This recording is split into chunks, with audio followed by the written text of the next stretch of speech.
सभी कामों का बजट अनुमानित लगाएंगे तो लगभग 45 से 50 करोड़ रुपया पहुंचेगा। अब सारी चीज़ों को माननीय मुख्यमंत्री जी ने घोषणा किया है। बाकी 5 साल कांग्रेस की सरकार थी और कांग्रेस की सरकार ने एक भी बार बैठक इसका नहीं आयोजन किया गया। इससे दर्शाता है कि उनको विकास के प्रति उतना रुचि नहीं था, उनके काम दूसरे तरफ था ध्यान। पुनर्गठन के बाद मध्य क्षेत्र विकास प्राधिकरण की पहली बैठक आज कोरबा में आयोजित की गई। हमारे साथ इस क्षेत्र के विधायक और जो यहाँ पे स्वयं आबकारी मंत्री यहाँ पे रखना देवांगन मौजूद है, उनसे ही बात करेंगे। आपके क्षेत्र पहली बार बैठक आयोजित की मध्य क्षेत्र प्राधिकरण की, कुछ मांगे भी थी आपकी जो पूरी की गई है? आज हमारे लिए बड़े सौभाग्य की बात है कि पूरी सरकार आज कोरबा जिला में जिला कलेक्टर कार्यालय के सभा कक्ष में बैठक आहूत गई, जिसमें छत्तीसगढ़ प्रदेश के यशस्वी मुख्यमंत्री माननीय विष्णुदेव साय जी की अध्यक्षता में बैठक हुई।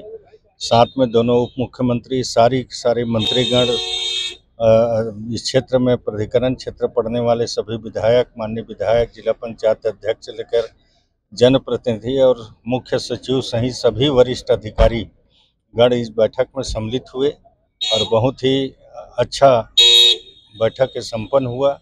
निश्चित तौर पर मैं माननीय मुख्यमंत्री जी को धन्यवाद देता हूं कि इस बैठक के लिए कोरबा जिला को उन्होंने चयनित किया और कोरबा में बड़े भव्यता के साथ में बैठक संपन्न हुई है।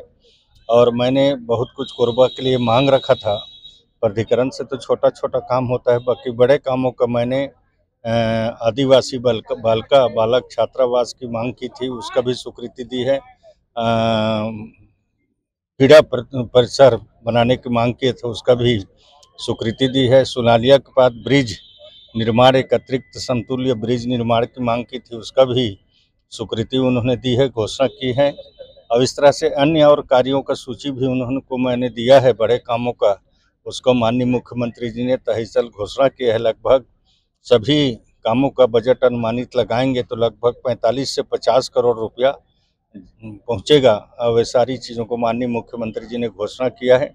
निश्चित तौर पर मैं कोरबा की जनता की ओर से माननीय मुख्यमंत्री जी को बहुत बहुत धन्यवाद देता हूं, उनका आभार व्यक्त करता हूं। प्राधिकरण की राशि भी बढ़ाई गई है, 50 करोड़ था, उसको बढ़ा दिया गया है और बैठकें लगातार नहीं होती थी। अब आप लोग लगातार बैठक करें, चाहे सरगुजा की बात करें, चाहे जांजगीर की बात करें। देखिए, कांग्रेस सरकार में हमारे पूर्व मुख्यमंत्री माननीय डॉक्टर रमन सिंह जी ने इस प्राधिकरण का गठन किया था।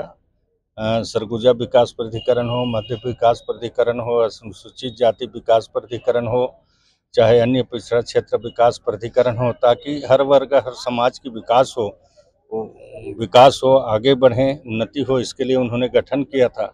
बाकी 5 साल कांग्रेस की सरकार थी और कांग्रेस की सरकार ने एक भी बार बैठक इसका नहीं आयोजन किया गया।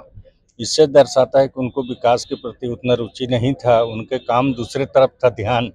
बाकी फिर से भारतीय जनता पार्टी की सरकार आई है और माननीय मुख्यमंत्री जी के द्वारा जिस क्षेत्र में प्राधिकरण पड़ता है उस क्षेत्र में जाकर स्वयं बैठक में करते हैं, क्योंकि सरकार बनने के बाद 3-4 प्राधिकरण के बैठक में मेरा भी जाना हो चुका है। जसपुर में भी गया था, अभी कोरबा में आज हुआ है, इसके पहले जांजगीर में बैठक हुआ था। लगातार अलग अलग प्राधिकरण, जिस वर्ग के लोग जिस क्षेत्र में ज़्यादा रहते हैं उस प्राधिकरण का बैठक उस क्षेत्र में जाकर माननीय मुख्यमंत्री जी करते हैं, ताकि उस क्षेत्र की भौगोलिक दृष्टि को उनको जानकारी भी मिलता है। उस क्षेत्र के जनप्रतिनिधिगण उनको अपने कार्य योजना बताते हैं और उसको कार्य योजना में सम्मिलित कर आगे विकास की काम योजनाओं का काम आगे बढ़ता है। एक्वा पार्क की आज बात की गई बैठक में, जिसमें मत्स्य पालन और पर्यटन को बढ़ावा मिलेगा। आपने भी कोरबा में एक एल्यूमिनियम पार्क की सौगात दी जाए है, जमीन उसके रंगा था सर, किस तरह की योजना है सर, क्या लाभ मिलेगा उसमें? देखिए, एल्युमिनियम पार्क का हम CSB से NOC मिल चुका है।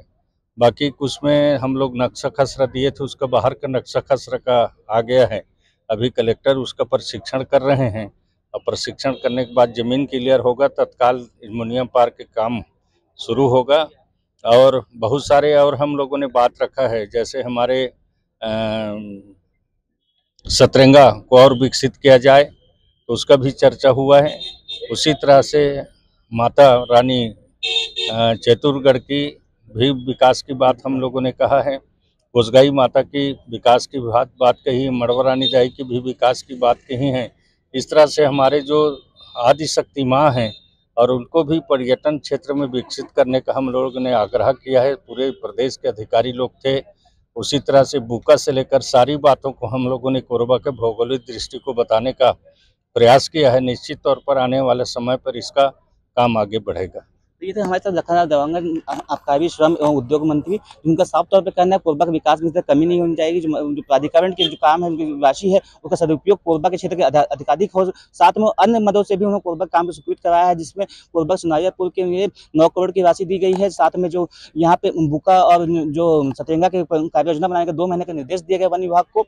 साथ में जो अन्य पिछड़ी जनजाति के जो बच्चे थे, उनके आवासीय विद्यालय के लिए उनकी व्यवस्था की गई है, उसके 5-5 करोड़ का प्रावधान किया गया। तो ऐसे अनेकों मांग जो है कोरबा विधायक और जो श्रम मंत्री लखनऊ देवांगन ने पूरी करवाई है, जिसके बाद में उनको ये साफ तौर पे कहना है कि कोरबा का विकास और लगातार तेजी से करता जाएगा। कैमरा सहयोगी पवन तिवारी के साथ धीरज दुबे, i24 कोरबा।